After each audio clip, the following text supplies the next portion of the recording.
there! Today, I want to show you how to create a display just like this one in Teta.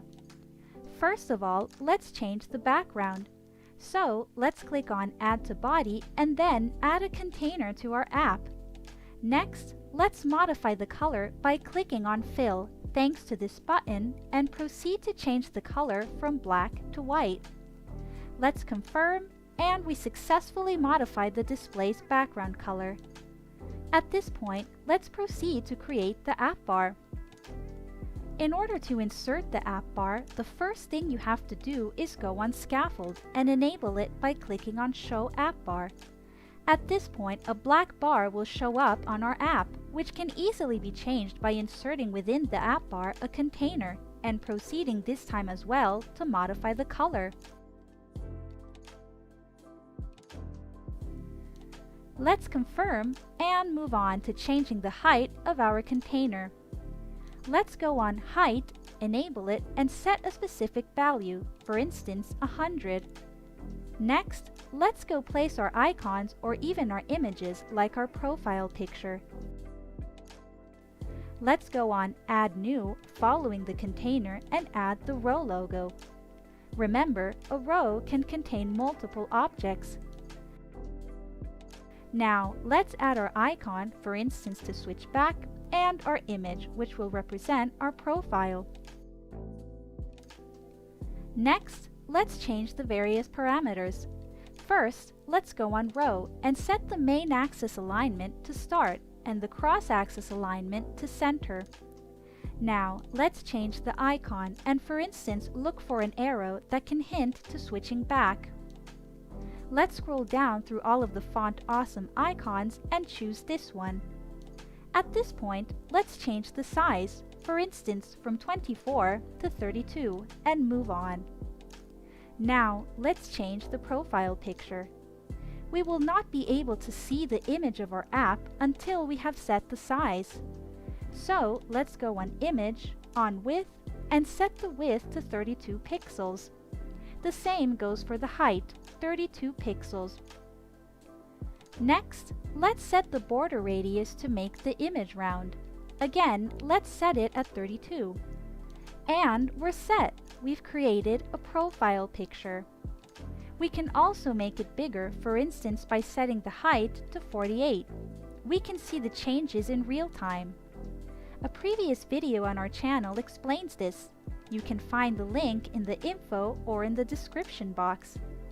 Now, let's align them and go on Main Axis Alignment, setting it at Space Between. This way, they will be arranged at the right and the left of our bar. Next, let's add a padding right before the row by going on New Widget.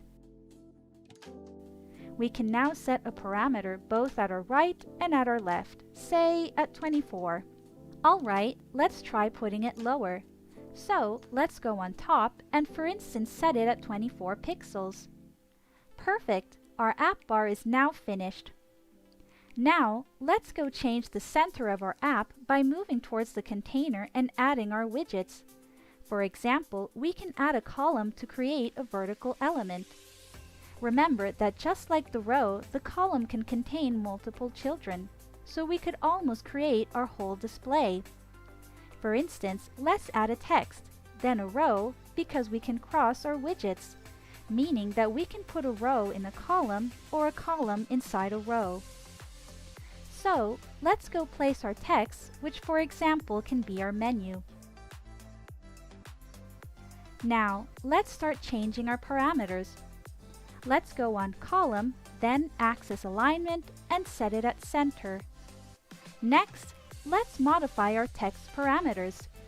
This is going to be the title, so by changing the value to Product, we will add our title. We can also modify the font size, for instance by setting it at 32 pixels. And even the font weight, setting it for example at medium. Perfect!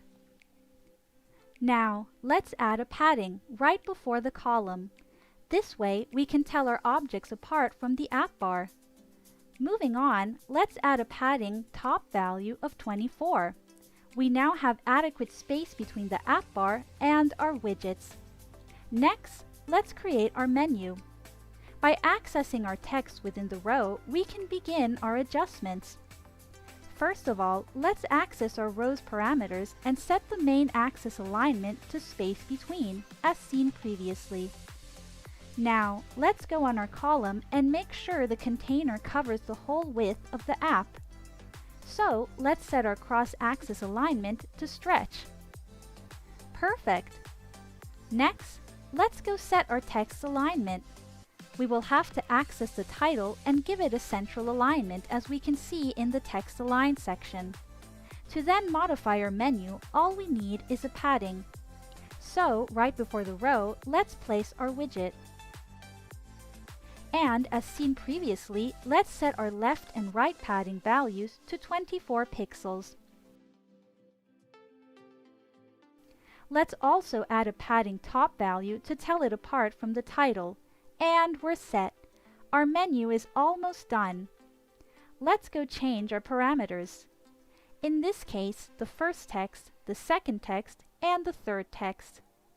In order to then create the outline as we've seen previously, we must add right before the text a container which will completely surround it. Let's remember that as with the image, the container will not be shown until we have set its size. So, let's go on Sizes and enable the height. Next, let's set the width from max to 100 pixels and the height at 32. Now, we will set a color which, for instance, can be this shade right here. And then a border radius at a value of, let's say, 8. Great! In order to then center the text, all you have to do is enable the center widget right before the text and immediately after the container. All set! We have perfectly centered our text within the container. We could also widen it a bit more by changing the sizes. For instance, by setting the width at 120, so to give our text more space. Let's switch back to our column and proceed to add another widget to it. Let's go on Add New and add a container. Now, as usual, let's add a padding right before the container and proceed to give it an adequate spacing from the menu above. Let's access the padding and set the top value at 24.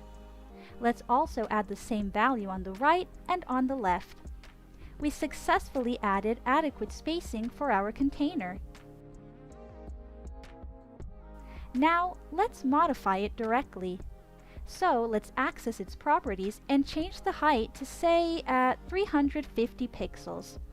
Great! Now, let's change its color and pick a very light shade of pink. This should do it. And confirm. Now, let's set the border radius to give our sides the right border. 24 should be just fine. Next, let's add a Lottie to our app, more specifically within the container. We go on Add New and search for Lottie. Once inserted, it will take up the exact size of the container, kind of like water. But we can also change it. Let's access its parameters and, for instance, change the sizes. But first of all, we have to place a link.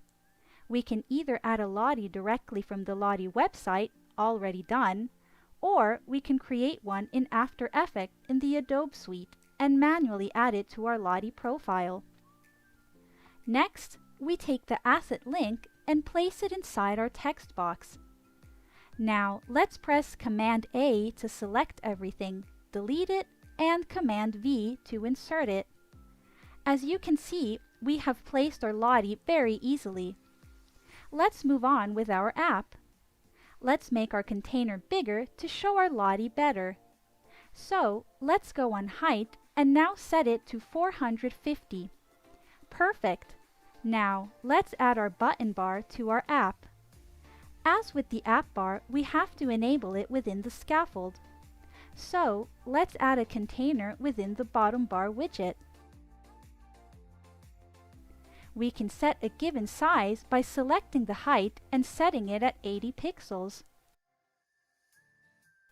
We can change the color and set it at white. Next, we add a row to contain all of our items. As a matter of fact, in Teta, the icon that represents the widget within the bottom bar is called bottom bar item. In this case, let's add 3 by accessing the menu, selecting the bottom bar item, and let's move on. In Teta, we can copy by pressing Command C. On the other hand, if accessing the object that contains it, the row in this case, we press Command V. Same thing when adding the third one. The bottom bar item has an initial size of 0 pixels, which we can change. For instance, let's set the size at 32 pixels. So, let's set the main axis alignment at space between and give a padding right before the row. For instance, let's set the left and right margin at 24 and the top value at 16.